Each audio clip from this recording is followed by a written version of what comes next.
So I'm just going to go in this order. Frank Jarvix, he's not only a well-renowned CMO, but he's a CPAT veteran. Back in 2011-ish, something like that, on the polycystic kidney disease effort that you're going to hear about. And we have Kevin, who started at the FDA at the same time I joined CPAT back in 2008-ish, or something like that. He was at the Office of Clinical Pharmacology first, and now he's a transformative force in the Office of Neuroscience at CEDAR.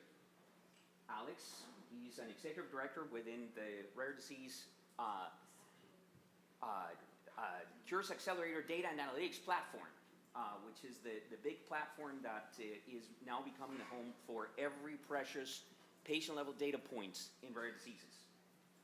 Ramona is a multi-talented scientist that has played many roles at the organization, but she now leads the Duchenne Consortium, and we're going to hear some pretty important learnings from that effort. And then we have Soren, who was a collaborator in the early days of the PKD Consortium and now has jumped ship and joined us, and now he leads the polycystic kidney disease efforts that also tie in with RDCA-DAP. So with that, let me walk you through a couple of, there we go, aspects of the regulatory science pillars. This is what we heard this morning loud and clear from both the agency and our industry colleagues. Everything boils down to the clinical context, and that is absolutely important. Angela reminded us about forgetting about the last NDA carried forward, or the last paper carried forward approach. This is what we're here to start figuring out. What is the specific context that can apply to multiple diseases, and what context applies specifically to one disease or a family of diseases? If I can get this to work, there will be an animation about the totality of evidence. Let me go back. Or, well, I'll leave it at light. So, totality of evidence. We also heard loud and clear that it's the totality of evidence. There's no one-size-fits-all definition for totality of evidence, but it hinges on the context. The totality of evidence cannot be viewed outside of the clinical context. That's the other piece that is important. And you're going to hear perspectives of how the different data sources and their integration and the transformation of those data sources into quantitative insights have been able to transform some therapeutic areas. But as we know, there will always be some underlying uncertainty that will always be there. And the important thing is not to get scared by the remaining uncertainty, but embrace the fact that through the integration of data and through quantitation, we can put a quantifiable number on what that remaining uncertainty is. And as science evolves, we might be able to generate hypotheses to where that underlying uncertainty comes from and then try to explain it in an effort to continuously shrink the underlying uncertainty.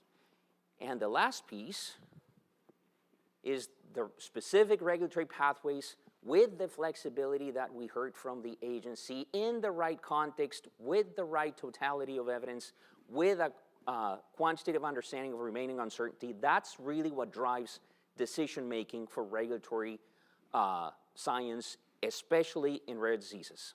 So, what RDCA-DAP brings is the foundation to be able to integrate all those data sources.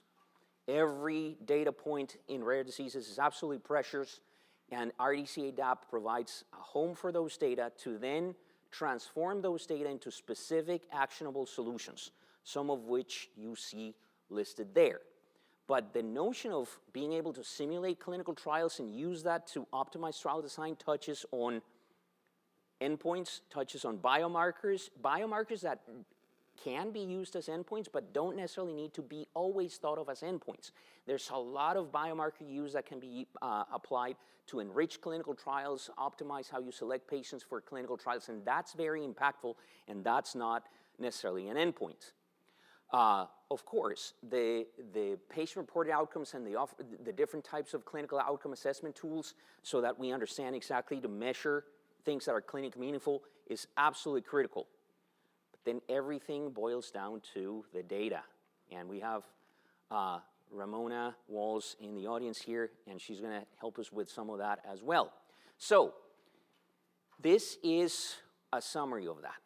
It's all about integrating data. It's all about making sense of the data. We heard how each data source speaks both literally and figuratively different languages, how ontologies can help us make sense of the data. We heard about the importance of the efforts that are going on in disease staging, clinical outcome assessment optimization, and the topic at hand, drug development tools that are quantitative in nature and that can help us put all of that together. So this is what this is about, making sure that we take all the data sources that you see there before the funnel, have the funnel be putting the data to speak the same language, and then making sense of the data for 3 big categories. Really understand the disease. What are the sources of variability that can help you understand differential populations in terms of their progression rates, and what are the sources of variability?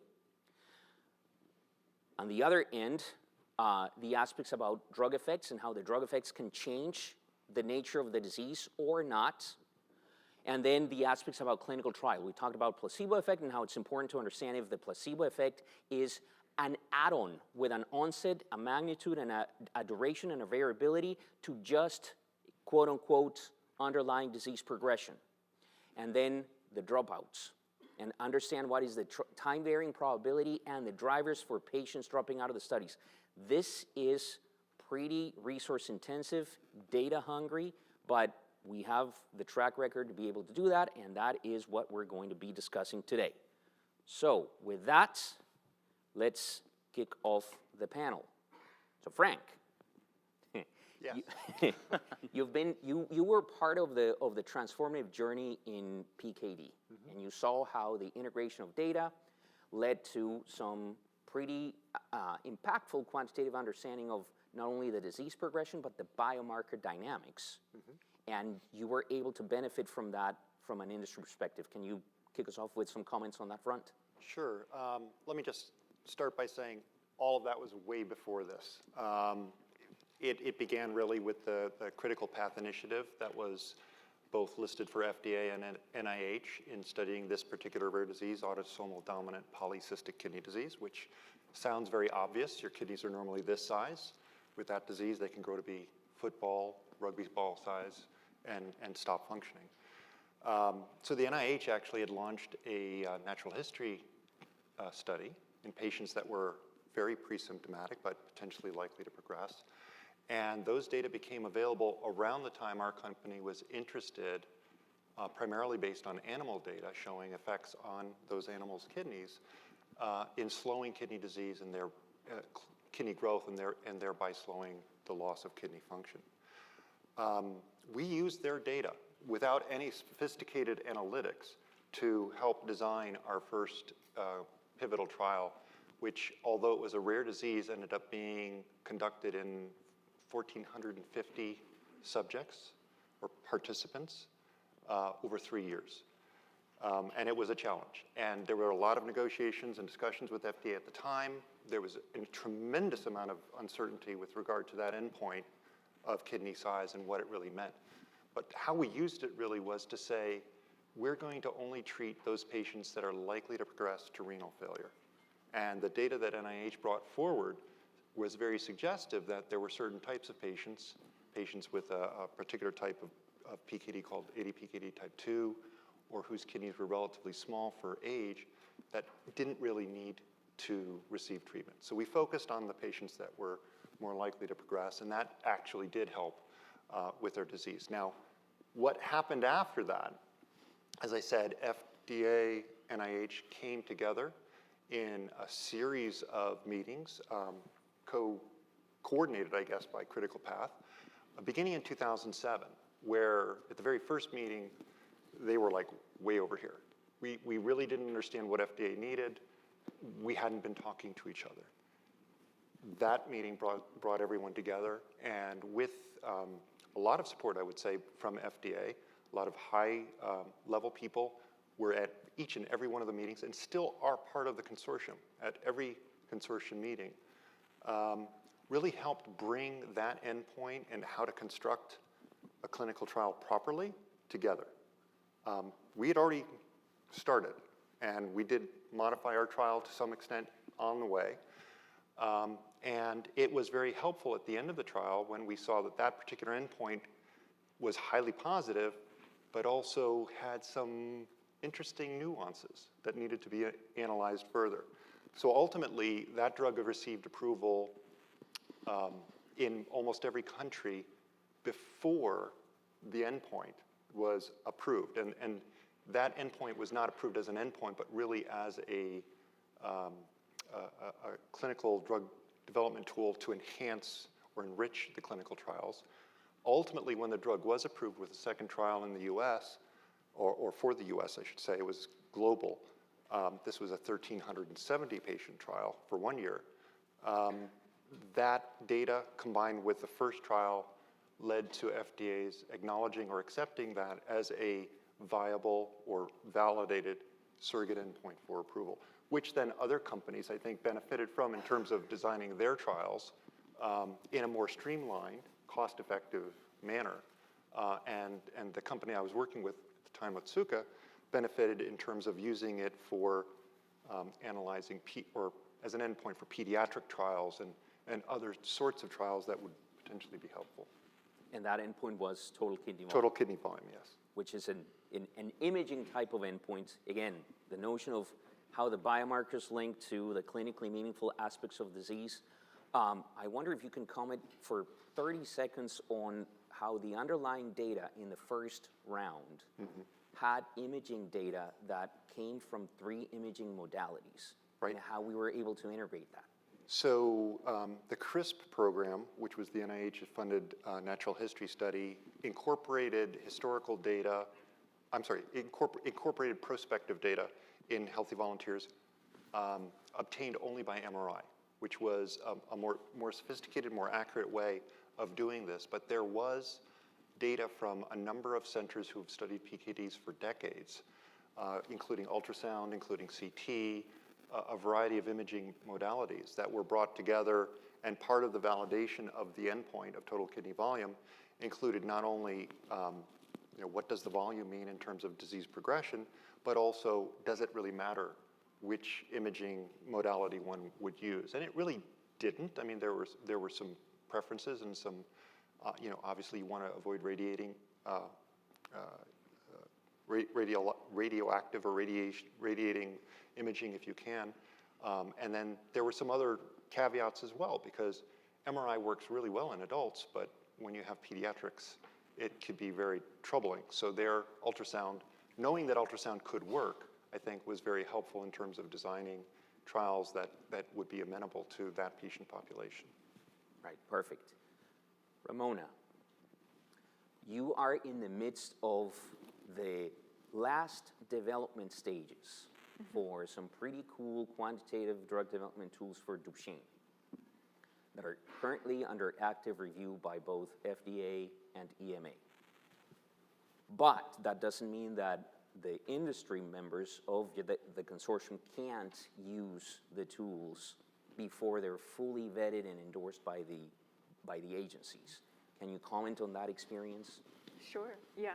And thank you for outlining this. So yes, just to provide an overview, the Duchenne Regulatory Science Consortium has been working towards multiple regulatory solutions and quantitative solutions specifically.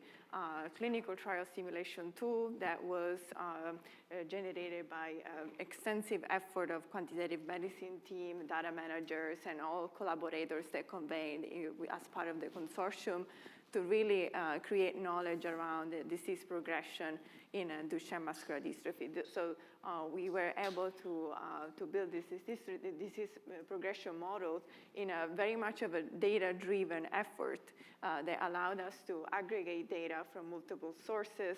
After the publication of the first therapeutic area user guide in 2017, that allowed us to merge data from different sources. So this enhancement of the analytical power of our data is what fundamentally has brought us the ability to first foremost, being able to design these disease progression models, because now we have longitudinal data that can tell us better from the years of 4 age and above for most of the endpoints that we've been working on, and 5 years and above for FVC, specifically the forced vital capacity.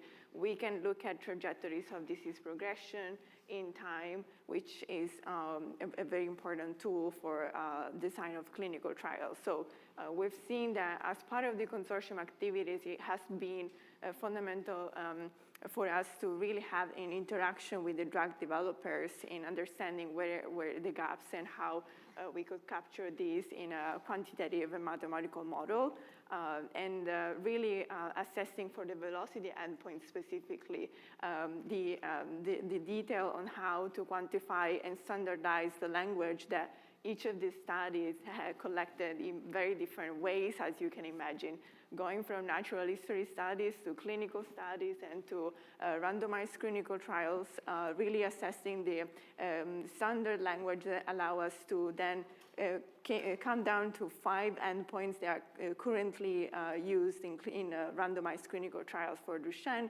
and really design these models in a way that is efficient for future drug developers that will be able to use this tool freely and publicly available. So before getting there, of course, there is a process of exploratory use of these tools as part of the consortium. So I think it's really important to highlight the importance of early access for those that have been part of the process to these tools to really inform drug development early at the development stage. So we know that during the process of review of these tools, it's certainly claim that we make that these tools are not fully endorsed, but because it's part of the back and forward regulatory feedback and intensive approach of very sophisticated mathematical models, there is that at some point a level of maturity where those tools can actually be used in a clinical trials context to really start refining the clinical trial design.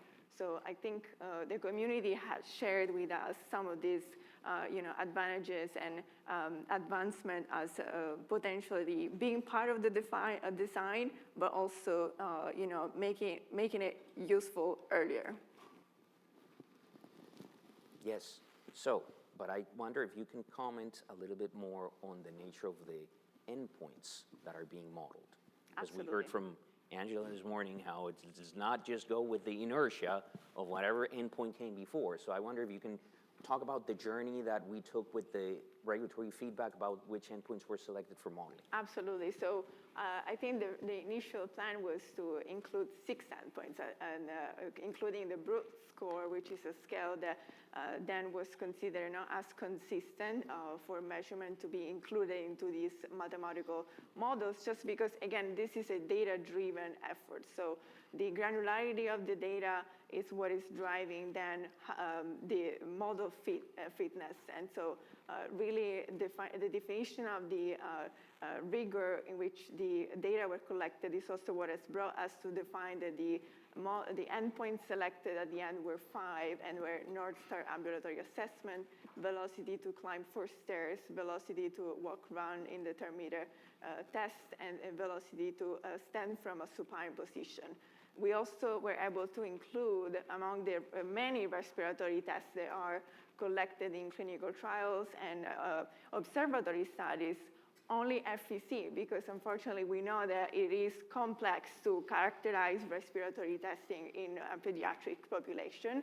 And really the only endpoint that consistently showed being collected in a granular way across all the data sets. And we're talking about 15 to 20 data sets that were combined. So it's still a great amount of data, but the granularity is important, and the rigor of standard collection mixed with the standardization of the data next of how it can be analyzed, it's extremely important for us to then generate solutions that are regulatory ready. Fantastic. And the number of data sources that you are mentioning in a rare disease is a pretty impressive result.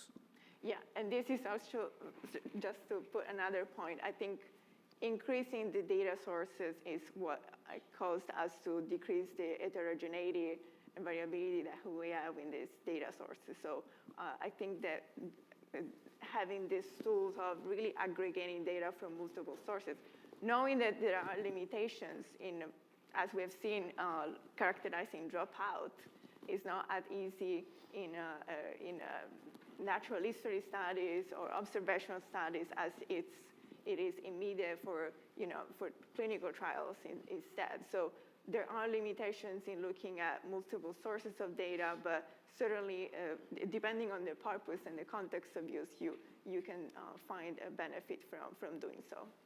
Perfect. And just to plug that, tomorrow when we do the session about innovative trial designs in rare diseases, we're going to delve deeper into the notion of the underlying variability and underlying uncertainty.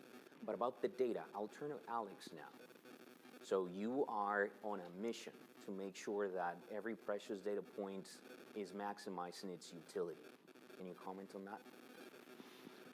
I think it's more the mission of our team than just mine. Speaking as a non-data scientist, I think maximizing the value is really speaking to the tremendous efforts of a very involved team of data scientists, managers, and curators that are working on the data. But to that point, the idea behind RDCA-DAP is really to create that integrated database for all rare disease, getting data from all sources, registries, industry, clinical trials, and then converting all that data into the same format to maximize the value and the utility of the data. So every little piece of data that we get is really looked upon by the data scientists that we have, taking a deep dive in the data, extracting the maximum value, and then making that available to researchers.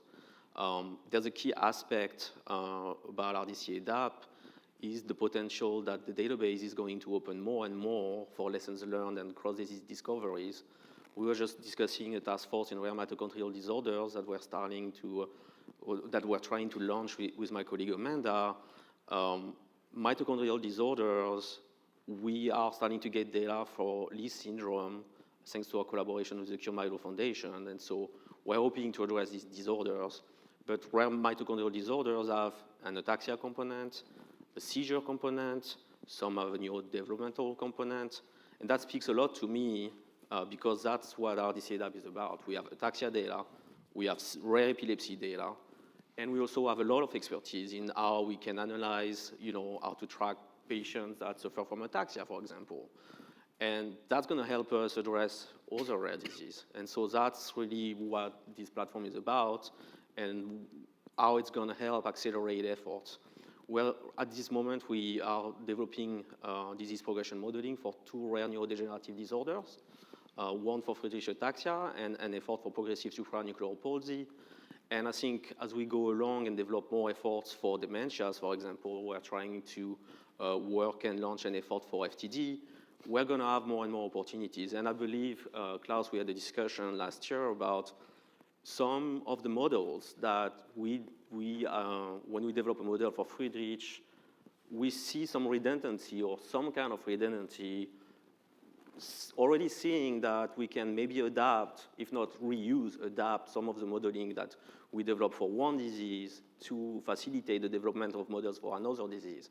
So I like that a lot. There's a lot of more complexity than just, we did that for that disease, we're just going to turn that into the same thing. No, it's not that.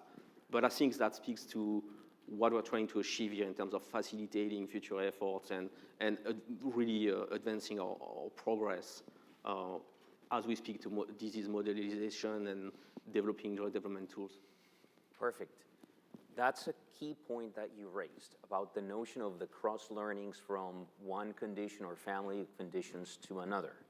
And that's a perfect segue to Soren, because you've been also hard at work figuring out how the learnings from the PKD effort can be applied to many other rare and orphan conditions that have kidney involvement. Can you comment on that a little bit? Sure. Thanks, Klaus. And thanks, Frank, for your continued support and leadership for PKDoc. So we have leveraged what the PKD Outcomes Consortium has done over the years to accumulate data from registries, longitudinal studies, RCT type data, and we built a clinical trial simulator tool that we are taking through the regulatory fit-for-purpose endorsement process. But as it turns out, this particular tool, while having a few covariates that are specific to PKD, for example, the total kidney volume one, can be leveraged for modeling disease progression in terms of kidney function, for example, in terms of other rare kidney disorders, and the ones that we are looking at, as Klaus alluded to, are in the rare genetic kidney disorders like ADTKD, autosomal dominant tubular interstitial kidney disease, kidney disorders associated with diseases like Fabry, cystinosis, et cetera. And the bottom of this effort really lies our proven ability to work with stakeholders, to get data, to get people to sit at the same table, to talk about what are potential endpoints and outcomes we're looking for, and to model those based on the data that we receive. And I think the ability to work with multiple stakeholders in this neutral environment, I think, cannot be overestimated. And that has been the power of building these collaborations and having expertise in building tools that we can translate to hopefully other indications outside of PKD. And we're very excited about that, and I'll talk about it more in our showcase presentation this afternoon. Perfect. Thank you. Now, Kevin, you've seen two important sides of the FDA, right? So the Office of Clinical Pharmacology and now a clinical review group. Really what we're talking about is under the umbrella of a concept called model-informed drug development. And so can you comment on your personal experience at the agency with how the concept of MIDD has grown and matured, and maybe also talk a little bit about both the MIDD pilot and the Fit-for-Purpose initiative? Sure. So when I started, I think the approaches that we're talking about, these quantitative approaches, were something that was seen as a specialty where you would bring in a few people to help you if you had a problem. And there was a small group when I joined that was working on these problems and these kind of models. And we were sort of a small specialized group. And that's changed over the course that I've been there, where it's seen now as something that is important in the planning stage as well. It's not something that you come in at the end and you try to make sense of data that has some issues. This is something that is integral to the whole process. And when you start to plan a trial or a program, you start thinking of how to analyze it, the trial once it's complete, and how you could apply these approaches to be more efficient in the trial design and collection of the data and the analysis as you go on. To your other points, the questions you had, so we have had some success with these approaches over time, and that has led us to the MIDD program. It was a pilot program in the last PDUFA. I think we're hoping it'll be a stable program now in the future. But that's an opportunity for companies to come in with a modeling approach that maybe is going to require more time and effort than a standard kind of type C meeting, and it might require more expertise from people who do more of the quantitative work. So what we do is we offer the opportunity for a sponsor to come in and have that opportunity to talk with the experts in the agency about their approaches to model-informed drug development. And as part of the program, they get a first meeting, we have a discussion about it, we provide our comments and feedback, and the sponsor has a second opportunity to come in and have a follow-up discussion on that. And I think the program has been going on for a few years now. It's successful. We've had actually had a few drugs that have, or indications that have been approved that have gone through that pathway. So we're open to that sort of back and forth with companies early on in the process. And the other approach is the fit for purpose. And I think that provides us a way to see the integration of the data and the models with a fit for purpose indication, if you will. So I think the standard approach that you would think of when we interact with sponsors, that it's possible that we see a certain sponsor, they have their own approach, their own data set, their own simulation or tool, and then we see a second sponsor that has their own approach. And for us, it's a challenge to consider those approaches in the span of 40 days and from different companies, and we're aware of some data that they might not be aware of. So the Fit for Purpose program and what you guys have done on some of your approaches has been really to get the people together early on to talk about the tools that can be helpful in a certain disease area. And I think one of the strengths of that program and some of the work that has been going on in some of the topics you've heard today is really to get people on the same page. And this isn't just a tool at the end where it's a button, you click it and you get some output. It's really about the process. I think when you start to embark on this kind of project, you really have to be transparent about what are the assumptions we have to make, where are the areas where we don't have the data and it's important to get that data, or potentially where are there parts where the data that has been collected maybe isn't the optimal way of doing it. And I think as part of that, you learn the best way to do it in the future.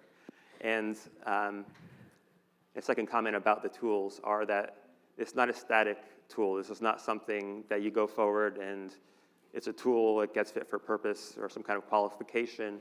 It's meant to be something that is changing over time. So as you get new trial data that come in, the tool or the approaches should change.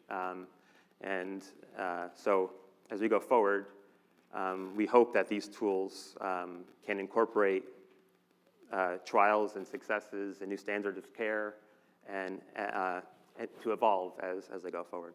Perfect. Thank you, Kevin. And so one thing that I want you to also elaborate on is the experience that you saw, even though that may not have been in a rare indication, but the effort that we run with an existing tool that had already been endorsed by the FDA as a clinical trial simulator. But during the pandemic, when trials were being run and the dropouts were potentially going to kill those trials, and how we incorporate some functionality to deal with and help sponsors inform how to deal with the dropouts during the pandemic? Sure, yeah. So as you mentioned, there was a concern from the part of sponsors and by us that trials that were started before the pandemic and were ongoing, some of our trials, they last 2 years or so. So they could be impacted by patients who are missing opportunities to come to the clinic to get the drug or to have the endpoint. So it was important to understand what is the potential impact of that on trial power and the interpretation of the results. And we've seen sponsors have different approaches how to handle that data, whether or not to exclude something or to include all the data. And so I think what we did during the pandemic, or what you guys did, was come up with a tool to help understand how trial characteristics can change in response to patients who are missing trial visits, and what is the impact of that on the outcome or how to interpret the data. So that has been useful for me as the trials have come to fruition and read out, and trying to understand the impact of potential missed visits or missed drug administrations in those trials.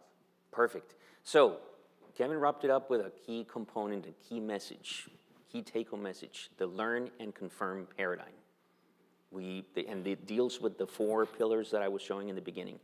You generate a piece of evidence, then you see how that evidence feeds back into the clinical context. How does that fit into the uncertainty, the regulatory pathway, and the evolution of drug development? So with that, I will open the floor for questions from the audience. Do we have any first takers so that we don't put Michelle to sleep?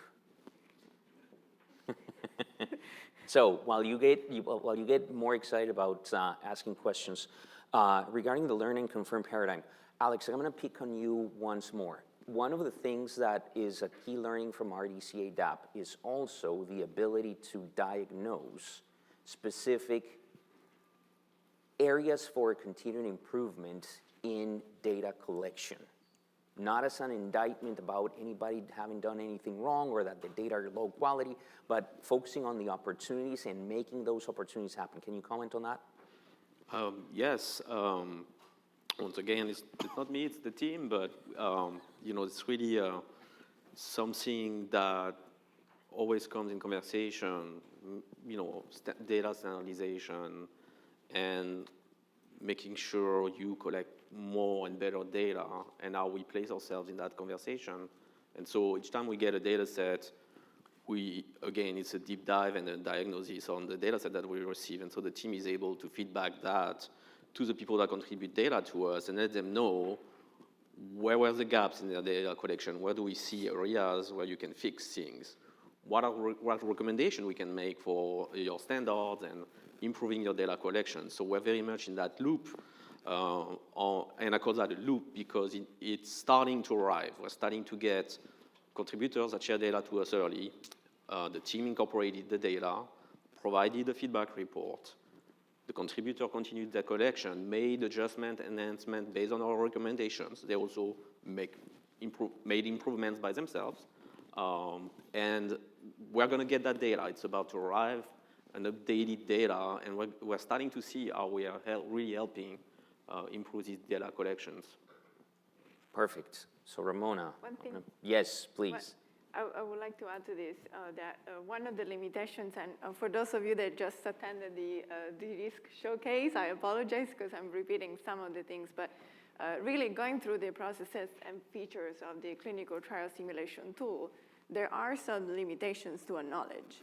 But going back to the rationale, like behind those limitations, is really all data-driven, the granularity of the data that we work with, because the model are fit on the data that we work with. So starting from those data, then we have more or less granularity on specific features, like the genetic granularity, the use of steroids versus not use of steroid, and the modality of use of steroid, and how much we can be precise and really include as much as information in those models really depends on how granular the information we start from is. And so I think filling those gaps is really a process that comes from, again, once more, broken record, but data sharing processes are really what's driving strongly these initiatives. And we're really grateful to those data sharing champions that have been contributing to the development of these projects. And I'm going to pick on you. Yes, please. I would just add another piece on the collections. For some rare disease, the data core elements or what needs to be collected can be ill-defined, and some communities have some collections, but the conversation is starting, and the idea is because we can aggregate your data, we can make the most of it and then help you define what you should include in your data collection. And part of that is also a plug to Ramona on efforts that are ongoing where we're going to be able to help potentially inform COA selection, and now you can use pre-existing COAs to collect data in rare diseases that don't have a specific COAs. I think we have some opportunities that are rising from that front too, if you want to. Yeah, I was going to give myself a plug because you kind of started to answer my question. But, at CPAP, we've been very successful at reusing data. I think, is my mic on? No, I don't think so. All right, I'll just stand this way. At CPAP, we've been really successful at reusing data, but data are collected for a lot of different purposes. They're natural history studies, the data that are collected in a healthcare setting, data that are collected in clinical trials. Those purposes often, specifically around clinical trial simulation tools, they're not collected usually to create clinical trial simulation tools, or if they are. So I just wanted to ask the panel, if you had a wish, is there something that's missing that people generally are not collecting that you would like to see collected that would help accelerate this field? Frank? I would just say there's a step missing, and that step for me, seems to be, at the very earliest stages, engaging with the patients and understanding what they're most interested in having treated, not their disease, not themselves, but what aspects need treatment and need to see an effect. And the patient foundations and others, like NIH and other people that are creating these registries, that they engage with the regulators to say, well, if I wanted something to help this, what do I need to do? Is it a COA? Is it a questionnaire? Is it a biomarker? Is it something else that needs to be collected or integrated? And then do that at the very earliest stage. The other important ask, I would say, and this is why I'm sort of re-engaging with CPath in my new endeavors in Cushing's disease, which is another very rare disease, endocrine this time, which is actually what I am, an endocrinologist, is I've seen now 4 drugs approved since I first was introduced to the disease 30 years ago. And none of the programs have really followed the same path.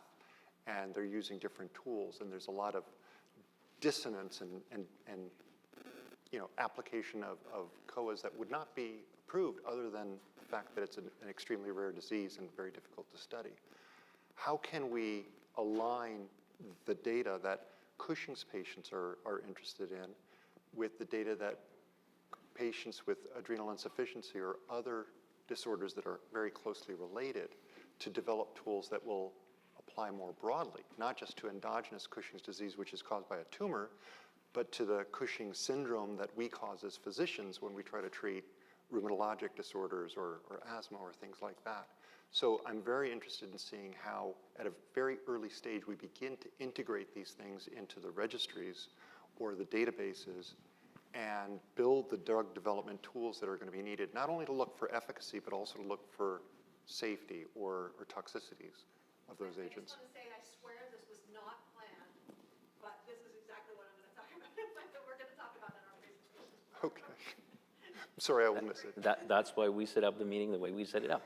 So, Frank, you mentioned a really important point, and that is going to bring me back to you, Ramona, because one of the things that was a prime example of that continued learning and the incorporation of the voice of the people with the actual experiences that matter, and how expanding the collaboration with colleagues like Sarah, for example, led to additional modeling efforts that are looking into other types of metrics, specifically imaging markers. Yes, and this is a very exciting project that the DDISC is working on as well, in collaboration with the Emerging DMD Consortium and the collaborators at University of Florida. We are developing a clinical trial simulation tool based on imaging of fat fraction.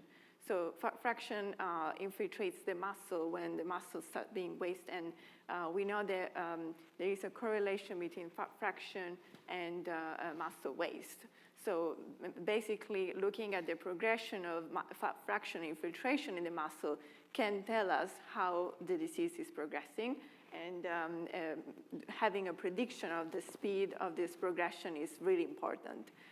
So for now, we are starting with quantitative solutions that tell us how the trajectory changes. And so we are building a clinical trial simulation tool based on the fat fraction trajectory. But what we want to look next is how much this trajectory correlates with the function.